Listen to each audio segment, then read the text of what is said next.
everyone, this is Shamika and that's my husband Ishti. Hello. And our cat Rinky. I think she's being a little less fussy than she was today she's in a good mood. Yeah, she is in a good mood and she's staying here for longer. That's amazing. Rinky time. More of Say Rinky. hi, Rinky. Do you think she's becoming more and more comfortable with the I camera? think she's becoming more comfortable with the camera and the audience, and she just she's a big supporter of career cats now. Yeah, she is. All right, time's up. Rinky's going home. Yeah, she's already done. She's going back to her closet. All right. Yes. So let's talk about. I was gonna ask, how's your Sunday? It's alright, not too bad. So far so good. I deployed some cool new features for PorkiCoder. You can now talk to Kimi 2.6 from within PorkiCoder if you're using Claude Code. So it's become like a really cool Claude Code companion. But enough on that. Today I want to talk about how to submit a proposal in academia, because if I recall correctly, you have been submitting quite a few of them. So why don't you tell us about that? All right, so I did my PhD at McMaster University in the Faculty of Humanities, Department of English and Cultural Studies. So as part of my program, I had to submit 2 PhD proposals. Now, what these are is that once you get accepted into the program, into the PhD program, you're required to write 2 proposals about your topic and what you want to write your PhD on. So the first one was called the short proposal. Things might have changed slightly or they might have not. Since the last time I did my PhD, because my PhD ended in 2023, that's when I graduated, so maybe things are still the same or there might be slight variations, but at the time when I was doing my PhD, for my cohort, we had 1 short proposal and 1 long proposal. So the short proposal was written before I did my comprehensive exam, so I will talk about my comprehensive exams a little bit more next week. But basically the short proposal is like an intro proposal. It's the initial proposal that you write where you talk about your project before you've even done sort of the in-depth work and the research and the analysis. So that's the short proposal. And after the comprehensive exams are done, once you've written more about your field and talked about what sort of theorists are a part of your subject matter and your field. So once you've done your field survey, then after that you produce your long proposal. So today I'm just going to be talking about the short proposal, what it is, what are some of the components that I included in there, and the number of revisions that it also took in order to ensure that the proposal was up to standard, it was a quality proposal, something that the university would be able to accept in order for me to move forward to the next stage of my PhD. So the short proposal is, my one was about 1,000 words, so it's not too bad. So if you think about kind of like the length of a position paper, for instance, like a shorter paper or a shorter assignment for a class. So in that short proposal, what I had were components for my PhD, information that I was providing about my project. So the first aspect was, what is my project, as in what is the topic? The second one, when is it based? Like what's the time period, what's the context, kind of if there's like a socio-historical context there, then you'd want to kind of bring that in. So let's say my project was focusing on the period of 1971, but it also looked into aspects of pre-1971, so the 1950s and the 1947 in South Asia, and what were some of the political and socio-cultural events that were taking place that also shaped the 1971 Liberation War. Maybe shaped might not be the right word, but that had an impact and a role a significant role to play in how the 1971 Liberation War took place. So first is what, the second one is where, and the third one is why. Why this is a very important aspect to consider, especially in academia, when you want to come forward and intervene as an original researcher, making an original contribution to existing research and knowledge. So why is your topic relevant? Why does it need discussing? So why does it merit discussion? Why does it merit recognition? What is your research and your project or the subject matter that you're focusing on? What are some of the key aspects that they bring into the discussion within the existing field? So let's say, for example, if I am working on the 1971 Bangladesh Liberation War. There are other theorists and academics, scholars, artists who have also written on the 1971 war in relation to gender and also bodies that were displaced at the time of the war, the notion of what it meant to then, be a refugee, like national issues and statelessness. So what can I offer within that existing scholarship? What new angle could I bring into the conversation, and why would that angle be important? So that's where you would want to enter as a researcher, as somebody who is contributing. So what, where, and then why. And then the fourth aspect that I considered in my short proposal was how. So how do I want to go about producing my dissertation? So would I be engaging in, let's say, historical and theoretical analysis, or is there discourse analysis of various theorists and texts that I want to bring into conversation? Is it qualitative?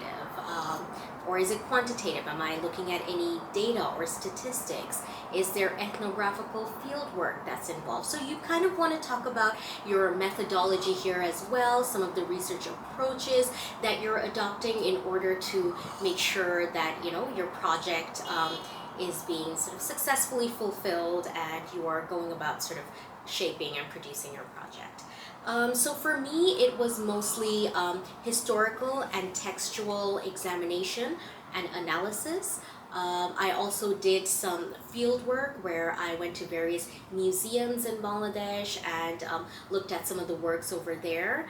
I was also able to hire a research assistant from Bangladesh. This was at the later stages, where I had certain sources or as well as newspapers and materials that I wasn't able to easily access from here.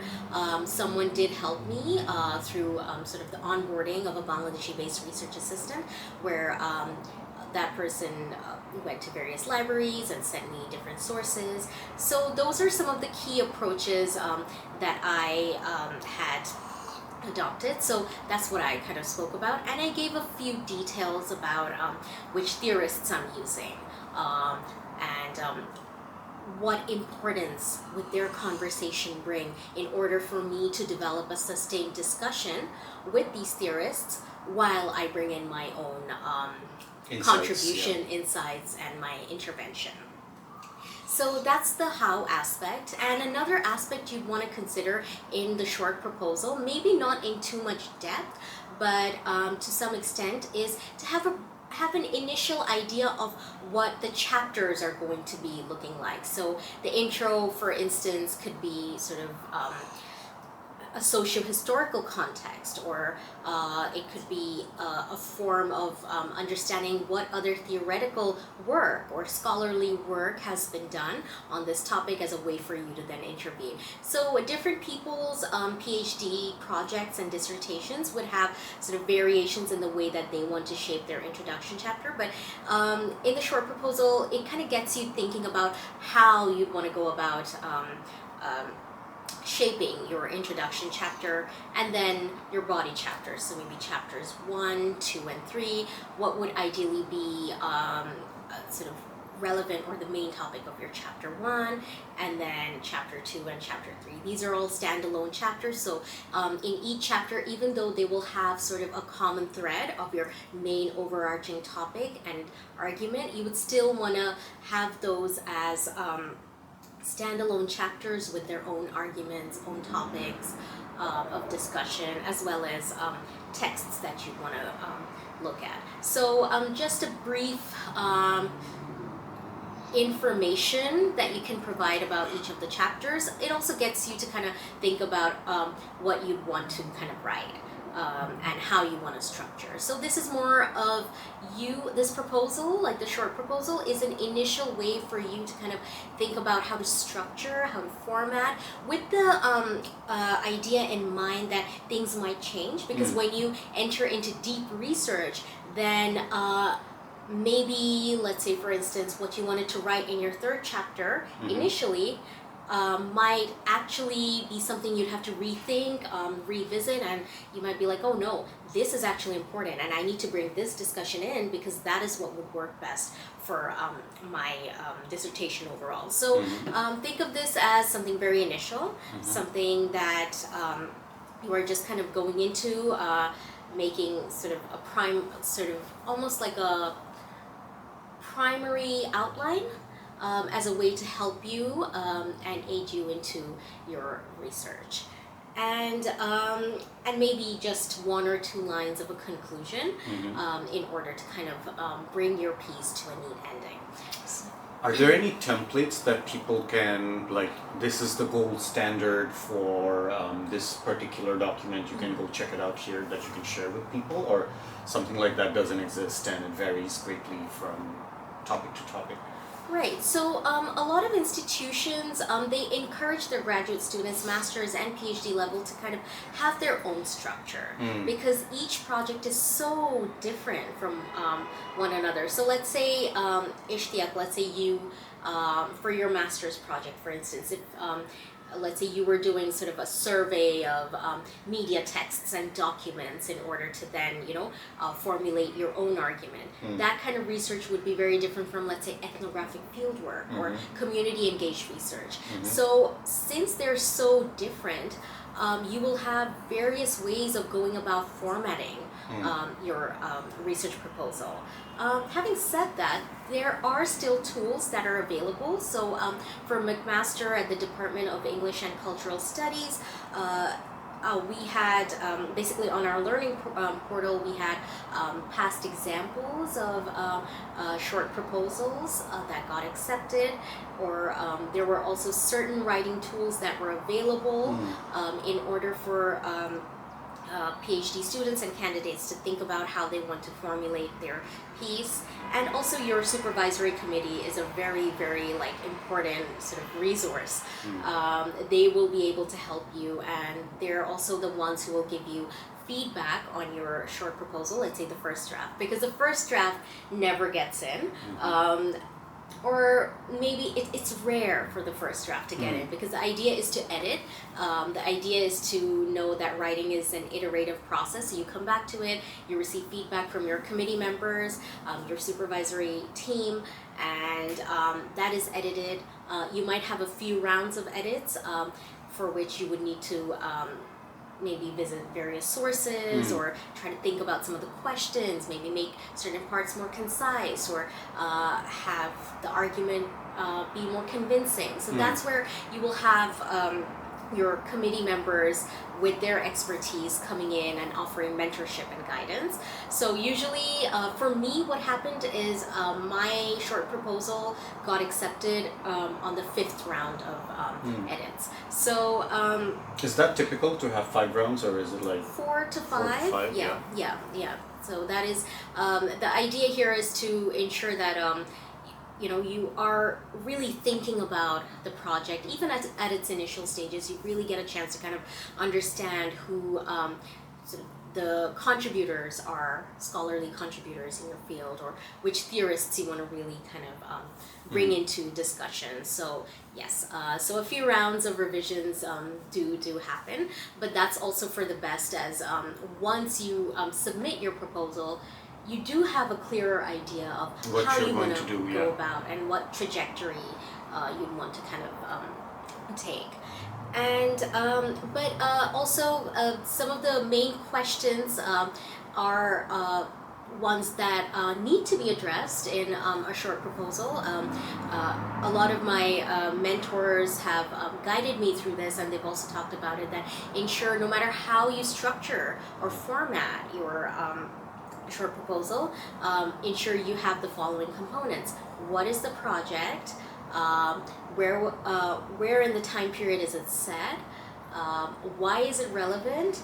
And how would you want to go about sort of shaping your project and navigating it, and what's the structure going to be looking like? What are some of the methodologies and research practices you want to bring in? So essentially it's what, where, why, and how. So these are the four aspects that you want to kind of bear in mind when you're working on your short proposal. Makes sense. So what's the rejection rate like? Like if you're applying, if you're sending out, let's say, 10 proposals to top tier universities, 10 proposals to middle tier universities, what would be a rejection rate like out of those 10? Like depending, your qualifications are very impressive. So this proposal, the short proposal, this is one that you'd write after you get accepted into the program. Oh, okay. Yeah. All right. Yeah. So there's no, okay. Yes. My bad. Wanted to clarify that this is once you already get accepted into the program. But before, let's say, when you are looking for different programs or different places to do your PhD in, I would say a statement of purpose or a statement of interest would be something you'd want to consider. Think about what project you want to work on, and it doesn't have to be extremely granular or detailed, but just kind of talk about what the project is, why is it relevant to you, what are some of the things you want to learn from the PhD program. So also to kind of bear in mind that you're always a lifelong learner, you want to develop skills. These are sort of the abilities that you want to work on. So I think those are some of the components that you want to include in the statement of purpose prior to starting your PhD program. That is when you're in the application stages. And in terms of top tier versus mid-tier universities, I think one thing that I've noticed is that usually universities, when you're applying for a PhD program, one thing they would want to see, and something you'd want to research as well, is that look out for who is in a particular department and what their research area is like. A potential supervisor. A potential supervisor. So you want to find somebody who's a good match, somebody who would be able to guide you in the way that will be useful for you. So I think that's where the research comes in. So when you're choosing your university, also you're choosing your supervisor as well. So I think that's where you want to put those two things kind of together and kind of look for what is suitable for you accordingly. But let's say someone like you who has very strong credentials. Let's say you have a master's degree from Leeds, and you have an undergrad degree from Leicester University. Yeah, so both are very well reputable universities, very highly regarded. So someone with similar qualifications, if they sent out 10 applications for a PhD program in their field, or let's say in social sciences, right, or humanities, in let's say Canada or US, what would someone with your level of qualifications, what would their rejection rates be like typically if they sent out, and does it vary quite a bit in terms of US versus Canada, or are those numbers similar? Like let's say you applied to you sent out 40 applications total, right? Right. 10 applications for top tier US universities, 10 applications for mid tier US universities, and 10 more top tier like UFT, UBC in Canada, right, and then mid tier. I'm not gonna name any mid tier, but yeah, yeah. So in those scenarios, what does the rejection rate look like for country to country, and also by like top tier, mid tier, etc.? Right. So for the US, as far as I know, you need to have your GRE test. Even for humanities? Even for humanities, because there's an English component and a math component. So I think a lot of the universities, they will also see, like, the higher your score is, the better chances you will have of getting accepted into the program. And another aspect would be revise your statement of purpose or statement of interest. So if you can really make it specific towards what a particular program wants and what they're looking for, then you will have higher chances of getting into the program. And another thing about maybe top tier or higher tier universities is that they might be looking for a very specific candidate. So it doesn't mean that, it doesn't say anything about one's qualifications. They might be amazing with their credentials. But their area of research is very different from what they're looking for. Yeah, it might differ from, let's say, what a particular university is looking for. So that's where the match is very important. So I guess that's where it differs from undergrad, because the number of undergraduates that are getting admitted into a particular university. It's a numbers game, right? Yeah, is very different from, let's say, PhDs. They're significantly lower in, like, percentage of acceptance in like these programs, right? So that's where a university would want to really look at whether this person is a specific fit for a particular program, and whether the research supervisor is able to supervise. Are they interested, and do they have the time? Because a lot of professors are very busy. They're also juggling their own projects. And maybe a particular PhD candidate or an applicant wants to work with somebody, like, desperately, or they really want to engage in conversation and be under the mentorship of a particular professor or researcher, scholar, but maybe that person is just not able to provide that kind of time yet, or they are stretched thin because of the number of PhD candidates they already have. So I think a lot of these factors, sort of an intersectionality of a lot of these factors kind of come into play when it comes to who gets kind of accepted and who doesn't. But from an applicant's end, what we can do are, work on things that are in our control, reach out to a university, reach out to a potential supervisor, engage in conversation with them, talk about your potential topic. When you're writing your statement of interest, really do research a particular department. So let's say if you want to get into McMaster University, English and Cultural Studies department, do look into it, see what kind of conversations are there, what kind of research is taking place, and try to gear the statement of purpose to kind of really specifically, in a way, speak to that department and kind of show that, hey, this is what I can bring as a scholar and as a thinker. So I think those are some aspects that need to kind of be taken into consideration. Your CV, make sure that it's clear, make sure there are components that will really kind of speak to your expertise as a researcher as well, but also some of the credentials and qualifications that you really want to bring in. I actually do not recall if I'd sent a CV or a resume, but I think the statement of purpose for sure is a really big one. And for your PhD, there are a lot of people who directly go from their bachelor's, like their undergrad, to a direct PhD. But usually the route that is most commonly taken is undergraduate, master's, or like a graduate program, and then PhD program. So show your master transcripts as well as your undergraduate transcripts as well. So those are things that a department would want to look for. Usually the higher the mark that you get, or the GPA in your undergrad and in your master's as well, the better your grades are, the better chances you will also have in terms of getting recognized and maybe getting in as well, getting accepted into the program. Cool. So I'm going to switch gears a little bit. I remember this famous story you told me about when you were deciding whether or not to do a PhD, and you searched Google, and the first thing, like, you searched, I think, why should I do a PhD? but the first search result was the opposite, where why you should 7 reasons why you shouldn't do a PhD. 7 reasons why. But you were as like you being a very determined person, you're like, I'm gonna go through with it anyway because this is what I want to do. I don't care what a BuzzFeed article tells me, right?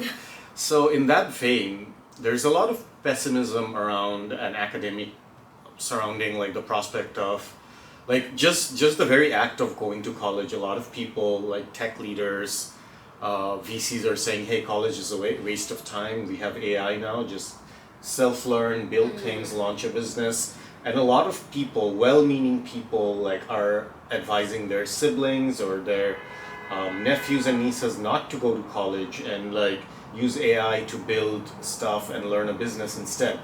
And this is being like exacerbated because of all the layoffs we see in the news, especially in tech. So people are wondering like, is it worth it to go to college? And so when we're wondering like, is it even worth pursuing a college education in an environment like that? People who want to pursue PhDs, what would you say to them? Okay, so first of all, you bring up some very, very important points because I'm a millennial, so are you. So growing up, the story or the narrative or the idea that we kept hearing was that, get a good education, get a degree, get a good job, and then, you'll be fine, you'll be set. But now things are different. Now, yes, if you have, let's say, a particular qualification, that does not always necessarily translate into you getting a job in that particular field right away. So education does not always equal to, okay, I'm going to get this job. So that's where I can understand how the narrative of like, hey, do I even need a degree? If I can just develop this, or like, attain or acquire these set of skills, then maybe I won't really need an education, like, a degree, let's say a university degree or an undergrad degree, right? So can I bypass that? Because what will this bring me anyway? What will I gain from this, right? And then there's a sort of another idea of like, are there enough jobs? Like, am I even going to get a job? That is sort of the question now. Like you said, the rate of unemployment and also sort of major mass layoffs that we see in all of these bigger companies as well. So those are questions that will come up. And I think a lot of Gen Zs are also asking these questions. A lot of my students have been asking these questions like, I don't know if I'm motivated to like even write a response paper, because in my mind I'm like, will this help? What am I going, like, what am I actually gaining from this? Like, will I get a job? So these are questions that are coming up, and I completely understand because there's a lot that's going on and things have changed. So the narrative that, hey, get a degree, find a job, these things go hand in hand. It's not as easy as, it sounds. Or maybe at some point in the past, or let's say even like 2 decades ago, how this worked out was very, very different from how it would work out now, right? So having said that, one thing I would like to say is that now that there is AI, also I've had these conversations with like my peers as well as my colleagues, and sometimes there is this possibility of thinking that, hey, if I can get AI to do my work, then I'll just get AI to do my work. Do I need to spend that time or that energy or that, sort of make myself think about what this is if I can just have it ready for me to go? So yes, it is tempting. However, one thing that's missing in this scenario, I think you wanted to say something. Yeah. What I wanted to say is like that's becoming a problem actually, because a lot of people are speedrunning online degrees. So like a 1-year master's degree, they're like completing it in 3 months or 6 months because they're using AI to do all their assignments, and there's no system in place or guardrails in place to actually combat that level of sophisticated cheating. Because back when I was going to school, we had this thing called Turn It In. Yes. And when you uploaded an assignment, and if you had copied it verbatim from another person's or like a piece of writing on the internet, Turnitin would flag that, right? Right. But AI is not copying things verbatim, it's paraphrasing. So it's very hard to flag because you would get a lot of false positives, like students who actually put an effort into their, and that's happening too. A lot of students are complaining online on Twitter that my assignment got flagged as AI generated. But Even though I wrote it on my own. So they use heuristics, like M dashes are a telltale sign, or like the type of language AI uses, like, oh, this is not X, this is Y. Yeah. So, but those are just heuristics, right? And AI companies are also becoming aware of these telltale signs. And when I was working for Frontier AI Lab, they had teams to stamp out these types of AI telltale signs to make sure the model doesn't use language like this is not X, this is Y. They haven't been successful in stamping out the M dashes entirely, but then that's also a sore point with a lot of human writers who enjoyed using M dashes quite a bit. So now, because of this heuristic, I cannot use it because I remember when you put out your book, you took out all the M dashes because you thought that, oh, I will get flagged as an AI generated. So that's so exactly. Scared because I'm like, this is how I write. I like poured my heart and soul, and my writing just bled onto the paper because of like what I thought in my brain. And I'm like, I don't want this to get flagged as AI at all. So please, let's remove all the M dashes, even though it made sense grammatically and in terms of a writer's point of view. I'm like, M dashes should be here. But you know what? I'm going to switch this sentence. And but yeah, coming back to the original question, so in this type of environment, like when people are not sure if pursuing an undergrad is worth it, how does that, in that context, what does pursuing a PhD, what does the prospects look like? Like, let's say you get accepted into your dream school and you grind out 5 to 7 years and you finally get that get that degree, and then no one can predict what's going to happen 5 to 7 years from now. Maybe the opposite will happen. Maybe they're going to be in very high demand for some reason. But as someone who is in the field, what is your educated guess? Right, that is a really good question, by the way. So, in an environment where there's AI, and it's replete with AI generated paper and like essays and work papers as well. One thing that AI does is that it kind of says what this work is, and it talks about, let's say, a topic, but it does not go in depth to answer why. So for instance, if I ask AI to produce a paper on gender violence during 1971 in Bangladesh, for instance, during the war, and yes, it is going to tell me that, okay, so and so happened, there was abduction, there was multiple forms of violation, these are some of the stories. But what it's not going to do is tell me why is it important to understand this? What are some of the systemic, nuanced forms of institutional violations that had happened at a specific socio-historical and socio-cultural context within the time period of the 1971 Liberation War that led to this? What are some of the affective responses as well as embodied experiences within the narratives of these women that are marginalized in the first place that we can really sort of look into and analyze in order to formulate that argument? So it's that depth, it's the why, it's a very broad why that goes into a lot of sort of intersections in terms of the questions that can be built around with. AI doesn't do that. PhD students do. PhD candidates do. Postdoctoral fellows do. Professors, artists, thinkers, writers, they do.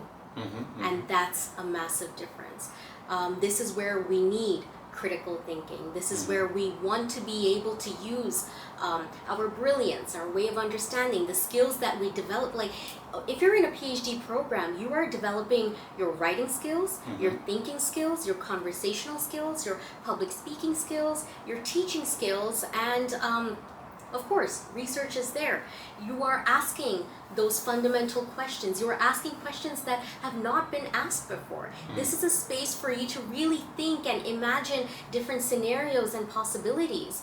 And that's what your degree is going to allow you to do. And even, let's say, if somebody is writing fiction, a poet, a short story writer, a novelist, they are looking, fiction makes things possible. I think Shazia Rahman, in her book, I think it was called Place and Post-Colonial Ecofeminism, brilliant book, by the way. That's where she wrote, and I'm paraphrasing here, but she said, fiction allows us to imagine what can be. So, and what can be is something that we need to really, really think about, critically analyze, understand, build relationships with, cultivate some of those connections, whether it's through reading, whether it's through ethnographical research, whether it's through speaking to a person, a community, building those connections. And that's what you do not get with AI. AI does not give you that opportunity. And that's where, so this is for, like, that's where I would say that this is what your PhD program will allow you to do. If you are passionate about something, let's say you're angry about something, or you love something, or you hate something. This is something my supervisor, Dr. Chandrima Chakraborty, told me, that, hey, if you have a lukewarm topic, don't do a PhD, because then you're going to be dedicating all this time and effort and energy, and it's just going to be lukewarm. You have to really, really have that sort of affective response, sort of evoke that form of emotion. Are you angry about something? Is there something you really love? Is there something you hate? Is there something you're frustrated by? And these are all emotions, right? Is there a combination? Are you able to then bring all of these things together, all of these emotional components together, and produce something constructive? Can you bring that in? Can you write from the heart? AI is AI. Your heart is your heart, So when you write from the heart, when you use your brain, when you put in your all, then, I don't think it can match up to, oh, this is not X, this is Y, or this is not Z, this is F, So that's what I'm trying to say. It's definitely, there's no comparison when it comes to, like, your own internal growth and upskilling your own self. Like, for example, you will not gain the critical thinking skills if ChatGPT writes the whole thing for you, and you will not gain public speaking skills, again, if ChatGPT writes the whole thing for you and then you're just reading it off a piece of paper, because that's not how it works. But those are internal things, internal growth. But what about the external world where, so let's say you grew a lot, your skills developed quite a bit, but I guess those are also transferable into the external world. Like when you're interviewing, let's say for a humanitarian position or at the UN or at an NGO, you'll be able to speak on a different level compared to someone who is just like getting AI to produce things. Yeah, you'll have confidence, you'll have autonomy over your own ideas, you'll have intellectual autonomy, you'll have the capability to think, to engage in conversations. Like I'm talking to you right now. If I was using AI to kind of look into, what are some of the talking points today? Then I will just have to depend on AI, and I can't then look at Ishti, and then Ishti's going to be like, why is my wife not even interacting with me? So yeah, so even like, not only in the professional life, but even in a personal arena as well. But like circling back to the professional, as you said, being able to interact with your colleagues, or if there's a really, really difficult task that you are, in a field you're the specialist in, and you want to solve it, then that's where you have self-confidence. That's where you have trust in yourself, belief in all the skills that you gain, and that is transferable. Transferable? Yeah, transferable, yes. Yeah, for sure. And also a fake specialist who's used AI to do all their assignments and all their research and all their writing will probably fall apart under close scrutiny. Like if you ask them to explain what they wrote, or ask them a deeper question about like The why. Yeah. Why? Yeah, so then they can fall apart pretty quickly. Like if you, let's say, ask an engineer who doesn't know how the software works because he built the entire thing with AI and he had very little involvement in it. By the way, that's not really possible. I know the media wants you to believe that AI can create software end to end, but it really can't. It can produce something that looks like functioning software, and but let's say someone built something like that, and then you ask them, hey, what would you do in this scenario? And if they don't have the actual real life engineering experience of actually building it or knowing how the system works, they will fall apart pretty quickly. And I know, and it's also very tempting. There's all these tools that let you cheat during an interview, like you're gonna see the answers on your screen. But again, it's just so obvious. I would just advise everybody not to do it because The other day, I saw this post on. It wasn't a post. It was a video on Instagram where somebody had an interview and the interviewer was asking them questions, and on the side they had an AI tool, and they were just typing in the questions there, and then there were a set of answers, and they were just kind of parroting those answers. And But it sounds very unnatural because it sounds like let's say you're a hiring manager, you're interviewing 10 people, and all 10 people are using that same software that lets you cheat during interviews. The answers are going to be very similar to each other, and it's pretty obvious who is using AI and who is not. And then once you do that, you're basically going to get blacklisted in a way that, oh yeah, this guy is just... Because it's also like, not just about not having skills, it's also about integrity. Like, okay, this guy's like cutting corners and he's basically has no credibility. Your credibility is shot. Like, oh, this guy lies all the time just to, so we can't really trust anything he says. Right. So you don't want that reputation in the industry for yourself, for sure. But I think that's pretty much all for today, unless you have like a parting message for our viewers. I just want to say that the word integrity that you used is very, very important, and it's an excellent use of word because ethics, integrity, all of these matter. So let's say when we engage in research that involves communicating with a particular community or engaging with community, then there's the research and ethics board, and we have to make sure that we fulfill all of the criteria, rightfully so, in order to make sure that as a researcher, we're doing everything that we can to ensure that the speaker is respected, their voice is heard, their time is respected. We address, community engagement with patience and compassion and integrity.